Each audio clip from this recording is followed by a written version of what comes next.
Hello, everybody, and welcome back to the Building Excellence Podcast. I'm your host, Dwayne Walker, and right now we are in the middle of a life-giving, perspective-shifting, habit-breaking series based on my new book, The Cure to Chaos. If you haven't grabbed this book, please go to curetochaos.com now, and you can grab your copy today. And we're literally going step by step, chapter by chapter through this book. And I'm telling you, I believe it's going to change your life. So now we're beginning with episode 3. And if you haven't watched or listened to the previous 2 episodes already, I strongly encourage you to pause this one and go back and listen to episodes 1 and 2. In episode 1, we literally defined what chaos really is. And then we talked about why it's so dangerous and how we can overcome it. Okay. Then in episode 2, we actually unpacked hidden chaos, those subtle and yet tolerated dysfunctions in our lives that look normal, but are actually killing our growth. And I gave you a free tool and downloadable guide to help you uncover that hidden chaos in your life. If you haven't grabbed that tool yet, or again, if you haven't listened to those episodes, go to curetochaos.com. You could download it, print it, and share it as you see fit. So today, we're going to dive deeper into chapter 2 of the book. And this one, I'm telling you, is going to hit home for every single one of us. We're calling this episode Escaping the Quicksand of Excuses. So let me ask you something. Have you ever said this? It's not my fault. Have you ever blamed someone else for why you're stuck? Have you ever blamed someone for why your dream didn't happen? Do you have a relationship that is broken and you're blaming someone else for why it's broken? Have you ever missed an opportunity and you're blaming someone else or making an excuse for why you missed that opportunity? Of course you have. We all have. It's not my fault is a very common excuse. And let's keep it very real. Excuses feel good. Excuses feel so good. I like to say that excuses are like a drug. They make you feel good in the moment. They give you temporary relief to help you avoid pain. But every time you use them, you seek deeper and deeper and get hooked on using them over and over again. So another thing I like to say is excuses are like quicksand. They feel like solid ground until it's too late. So for fun, but also for freedom, I created a list, the top 10 things people blame others and create excuses for. So let's start with number 10, missed opportunities. People blame others or create excuses for missed opportunities they have in their lives. So, for example, here are some of the things that people say whenever they're blaming others or making excuses for missed opportunities. I missed this opportunity because they didn't tell me in time. I missed this opportunity because they didn't tell me all the details. I missed this opportunity because I didn't understand, or I missed this opportunity because I didn't know. The problem with this is that it puts the responsibility on others instead of being proactive and asking the right questions to get the clarity and the details that you desire. There was a phenomenal leadership perspective that was taught to me. This perspective is this. If you didn't get the information you needed in order to succeed, that means you didn't ask the right questions. But if you ask the right questions, you will get the right answers. So what that principle is telling us is that prepared people ask better questions. So if you ask the right questions, you'll get the right answers. So let's commit to being prepared people that ask better questions. We are responsible for our own awareness. We're responsible for our readiness. And we're also responsible for knowing what our next step is. So I hope this helps you stay out of the quicksand and steer clear the urge to blame others or make an excuse for missed opportunities. All right, let's go to number 9. Number 9 is life circumstances. People love to blame others or create excuses for outcomes of bad life circumstances. So let me give you some examples of this one. My life circumstances are the way they are because they had it easier than I did. My life circumstances are the way they are because I didn't grow up with the same opportunities. My life circumstances are the way they are because that's just the way I am and I've already made too many mistakes. My life circumstances are the way they are because of the lack of a loving father in my childhood, because of the lack of a loving mother in my childhood. Man, my life season is the way that it is. My circumstances in my life are the way they are because of my daddy issues, because of my mama issues. Often these circumstances are so real. And honestly, they're typically really painful too. But listen, the excuses that you give undermines the power of perseverance. These excuses are common and rooted typically in comparison. While backgrounds vary, progress still requires personal ownership. Shame from the past becomes a ceiling for the future. But hear this, failure is not final unless you stop trying. Excuses avoid the work of change by accepting dysfunction as our identity. Whether it's a toxic family, a toxic job, a toxic neighborhood, or toxic social circle, unhealed trauma and past pain that hasn't been processed often resurfaces in relationships. Blaming those things just delay the courage to pivot. Blame becomes a shield that blocks our healing. It blocks us from overcoming and becoming the person you were really meant to be. You have the ability to find mentors. You have the ability to build community. And you have the ability to create new patterns. It starts with saying no more to excuses and saying yes to ownership. Well, I hope this helps you stay out of the quicksand and the urge to blame others or make excuses for your poor life circumstances or outcomes that you have for your life. All right, let's look at number 8. The thing that people blame others for, create excuses for, is this: I'm blaming others for my mental or emotional state of mind. People love blaming others for the mental or emotional state of mind. I like to say it like this: I'm stressing out because you made me feel this way. I'm stressing out because if you hadn't done that, I wouldn't be upset. I'm emotionally unstable because they're toxic. And so that's why I'm behaving like this. I'm behaving like this. My emotions are out of whack because my boss stresses me out every day. I am emotional. I'm an emotional wreck right now because you don't understand me. And so that's why I'm shutting down. Listen, blaming others for our mental or emotional state is incredibly common. And I just want you to hear this, and deeply human. But guys, it's also a trap. It is very dangerous quicksand. This classic deflection puts full responsibility on someone else's words or someone else's actions for your internal state. But maturity means learning to regulate your emotions instead of allowing others to regulate them for you. Yes, emotional pain is real.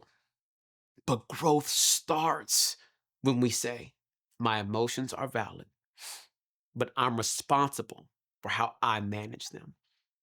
I'm responsible for how I respond when I'm angry. I'm responsible for how I respond to those who let me down. I'm responsible for how I respond to those who lie to me. I'm responsible for how I respond to those who mistreat me. I'm responsible for how I respond when people don't do what I want them to do or expect them to do. I'm responsible for how I respond to those people who disappoint me. Blaming becomes a crutch if I continue to blame others for my mental and emotional state. It feels better to blame the chaos around us than to confront the habits within us. Emotional health starts with ownership. And when you blame others, when I blame others, all I'm doing is blocking my healing. So, guys, I hope this was helpful. And I hope this helps you stay out of the quicksand and the urge to blame others or make excuses for your poor mental or emotional state of mind. All right, let's go to number seven. Number seven. The seventh top thing that people blame others for or create excuses for is this: poor grades and academic struggles. Whew. This one is a challenge for every child at some point. So parents, go ahead and bring your kids in the room. Come on, bring them in, bring them in. Have you heard excuses like these? I have poor grades or I have had academic struggles because the teacher didn't teach it right. I said that one. I have poor grades. I have academic struggles because the teacher is mean. Daddy, they don't like me. I said that one too. I got poor grades or I'm having academic struggles because the test was just unfair. I have poor grades or academic struggles because I didn't have enough time to study. This is one of my favorite ones I used as a kid. I have poor grades. I had poor outcomes on this test because everybody else did bad too, mama. Guys, these excuses are very common. I use them myself. Whew. But thank God for a mom who wasn't having it. My mom, she had such a phenomenal strategy for me. She expected me to come home with A's. That was the standard she set for me. She said, boy, don't come home thinking I'm okay with you having a C, D, or an F on your report card. She would say this: did God give you an F brain? Did God give you a D brain? Are you telling me that God gave you a C brain? Nope. Okay, then. Then you have an A brain, right? So I need you to go figure out how to get an A. Thank you, Mom. Mom, thank you. She forced me to take personal ownership instead of allowing me to give in to my excuses.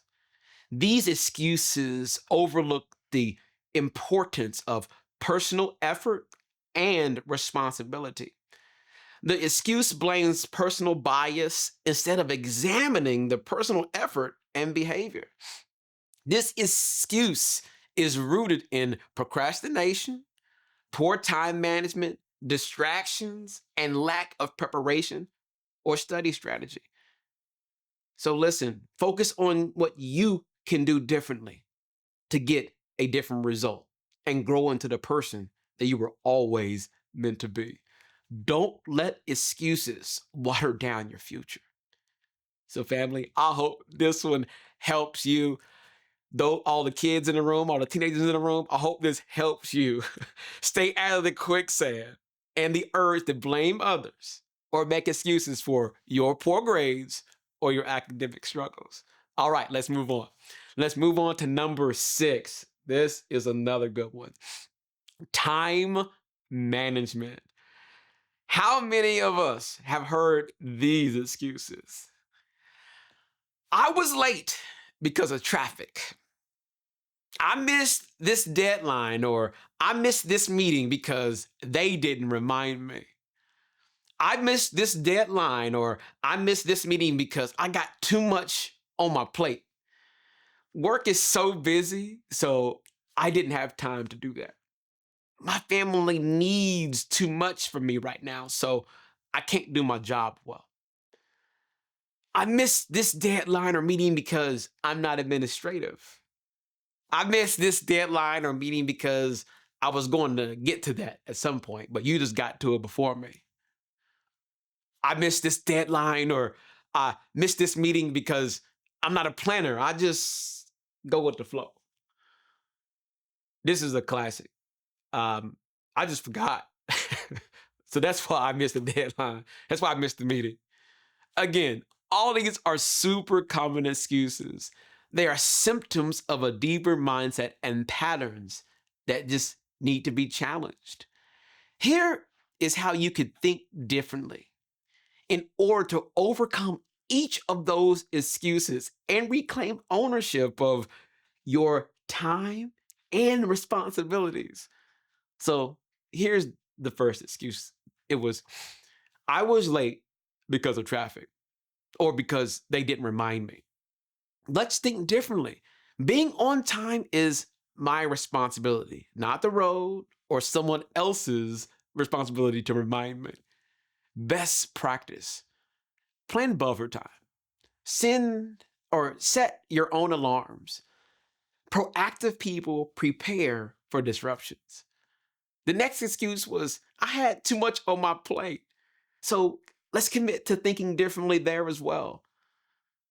Think this: I need to manage my commitments, not let them manage me. And a best practice that we can embrace is this: first, let's prioritize, and then let's delegate what we can. Let's say no when necessary. Overcommitment is a choice. Amen. All right, here's the next one. Work is so busy.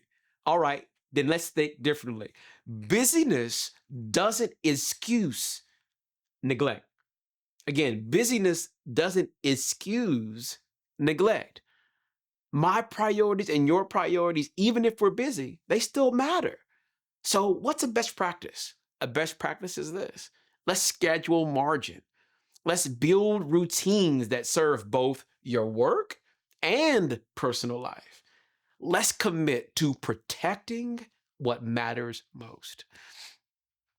The next excuse that we discussed was, my family needs too much from me. Y'all, let's think differently there.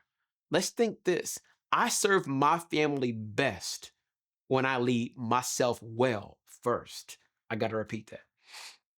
I serve my family best when I lead myself well first. What this means is this: lack of personal boundaries creates instant time management issues and chaos. When people don't set time and emotional boundaries, they often experience actions from family or friends or work as direct causes of their feelings of overwhelm. So let's talk about some best practices. First is this: boundaries are not selfish, they're necessary. So let's make sure we set boundaries and know they are not selfish and understand they're necessary to protect your peace. Next best practice I'll tell you is this: protect your yes and practice your no. That will help you protect your time, protect your yes to things that you know you can do, and say no to the things that you can't. Next, set boundaries for everything in your life. Guys, too much of anything is not good. So give everything the appropriate time, the appropriate energy, the appropriate space, and honestly, the appropriate access to your heart. Okay? Your you want to make sure you're giving the appropriate access to your heart, the appropriate access to your emotions, of everything in every season. And so, this amount of time that you give to all of those things can change and vary as your seasons change, as your priorities change, and as your relationships change. I love saying this to myself and everyone I know. I just think it's so freeing. Y'all, let's commit to just taking the cape off. I mean, so just unclick it and let's just commit to taking the cape off. Let's take off that Superman cape. Let's take off that Superwoman cape. Let's just take off the cape. The next excuse that we were talking about is I'm not administrative. Okay, then let's think differently. I may not naturally be administrative, but I can grow and I can ask for help. So let's talk about best practices there. A best practice is understanding this idea that excellence is not about a personality. It first starts with ownership. And then after that, the leveraging of tools, the leveraging of systems, leveraging of teammates, or even podcasts and books like this to support your weaknesses so that you can get the results that you're after. The next excuse that we talked about was, I was going to get to that, but you just got to it before me. Let's begin to think differently. Intention without action is still neglect. So let's talk about a best practice. A best practice is apologize for not getting to it at the time that someone expected it. And then from there, you can set better expectations moving forward. Move from vague intentions to specific deadlines and then schedule what matters. That then allows you to set expectations and meet them instead of falling into the excuse trap of, I'll get to it. You just got to it before me. I do need to make sure that this is said. Family, don't just mean well. Let's move well. All right. All right. The next excuse that we talked about was I'm not a planner. I just go with the flow. Okay. Even if that's the case, guys, let's begin to think differently. Planning creates freedom, not restriction. Planning isn't restriction, it's how I create freedom and peace. Here's a best practice. Just begin to think like this, that even creatives and free spirits thrive in structure. Discipline actually protects your time. It actually protects your relationships. And most importantly, it protects your peace. And even free spirits need a calendar. They need structure. Why? Because calendars and structure and tools and systems, what they do, they build peace. All right, let's go to this last classic excuse that we talked about. I forgot. Let's begin to think differently.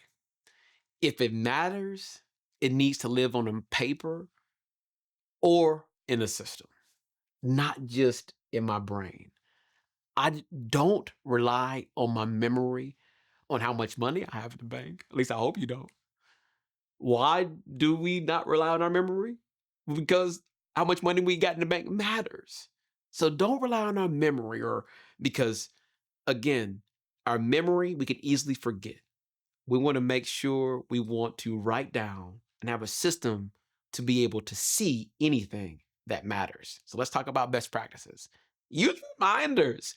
Many of us got these smartphones. They got a feature called reminders. Use them bad boys. They got calendars. Use that calendar and set a reminder to an alarm 30 minutes early, an hour early, whatever you need to be on time. Use list, like write down things and look at that list on a daily basis. Use digital tools. Remembering is a skill and a system. Please embrace this thought. Remembering is a skill and it's a system. Don't rely on memory alone. I love the saying, A short pencil is better than a long memory. So I hope this helps you like it's helping me. Stay out of the quicksand and falling into the earth to blame others or make excuses for our time management problems. Well, guys, that brings us to the end of the first half of the top 10 things people blame others for. So, let's take a breath. And I know this might have been a little painful. Um, I really want to just recap this episode before we sign off here.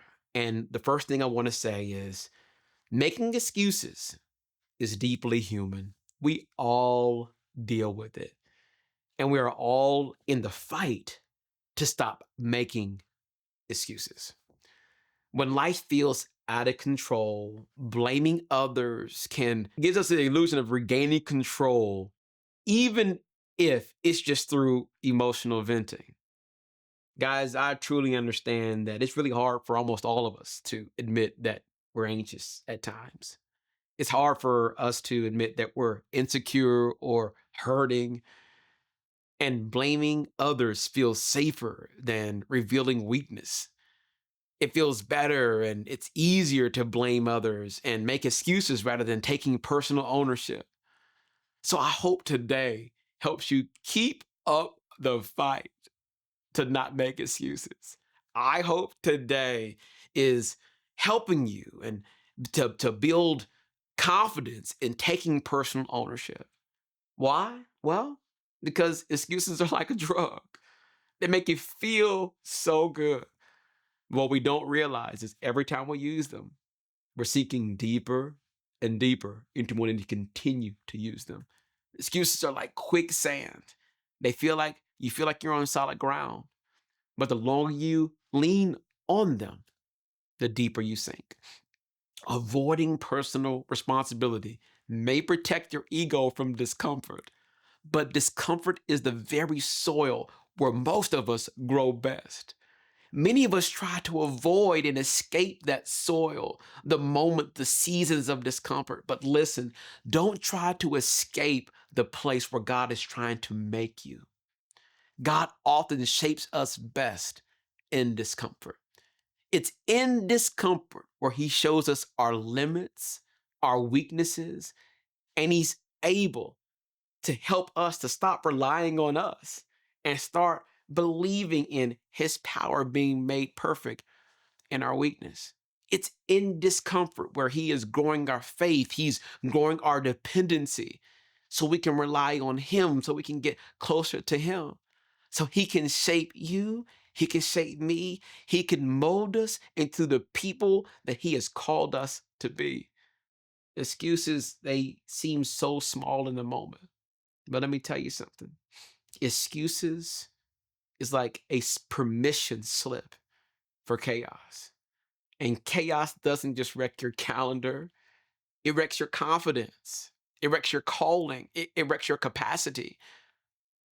Again, avoiding responsibility may protect your ego, but it will suffocate your purpose. Excuses may make you feel better in the moment, but they leave you bitter in the long run. If you want to grow, lead, love, and live well, we all have to escape the quicksand of excuses. All right, guys, that's it for today. I know there's a lot of heavy lifting. And so, right now, we're talking about the top 10 things that people blame others for and create excuses for. In this episode, we covered 6 through 10. And in the next episode, we're going to be diving deeper into the top 5 excuses that hold people back, and you don't want to miss it. But before we go, I got a couple things for you. First, I'm going to give you some homework. I want you to ask yourself, what excuse am I leaning on right now that's keeping me from becoming who I was created to be? I want you to write it down and I want you to stare at it. Okay? Stare at it in the face and then make a new decision. Write that down and say, I'm not going to make an excuse. I'm going to make a new decision that allows me to take personal ownership and produce an outcome that I actually want. Okay? All right, the next thing, I actually want to personally invite you to the official global launch and book signing event for our book we're going through right now, The Cure to Chaos. Guys, this isn't just a book signing, this is the beginning of a movement. On this night, it's actually more than just, autographs and pages. It's about helping people like you and me just reset the noise, rediscover our purpose, and start living the life that we were truly made for.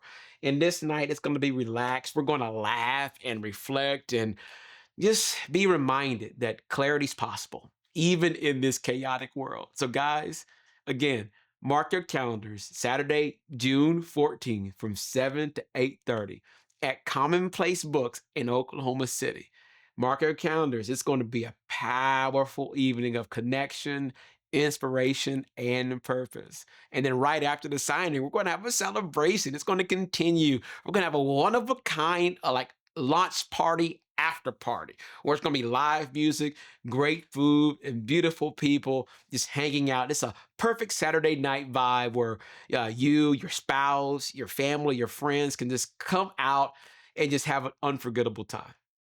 So if you want to go, you can sign up at RSVP, go to curetochaos.com. And again, you can get your book, bring that to the book signing. We can sign it for you. You can also sign up for the actual launch party and event as well. Well, if also you need more help in this area, you can download some. Damn it. So you can go to curetochaos.com to sign up for the event. And also you can get your book that can get signed at the event. And while you're there, if you want, you can download a free resource that I have created just for this particular episode. This is going to be a free time management excuse crusher guide. Okay. So feel free to download that. And if you're a person that's really trying to get serious with this and you may need help, you can also sign up for conferences or webinars or some one-on-one coaching. I would be happy to help to assist you personally or help your team in any of these areas. All right. So if this episode helps you, please share it, like it, post it, tag me. And remember, excuses are like a drug. They make us feel good in the moment, but they keep us stuck. Every time we lean on them, every time we lean on an excuse, we just sink deeper and deeper into the quicksand of chaos. Avoiding responsibility may protect our ego, but it will sabotage your growth. Until next time, let's keep building excellence together. And thanks for listening. All right, see you soon.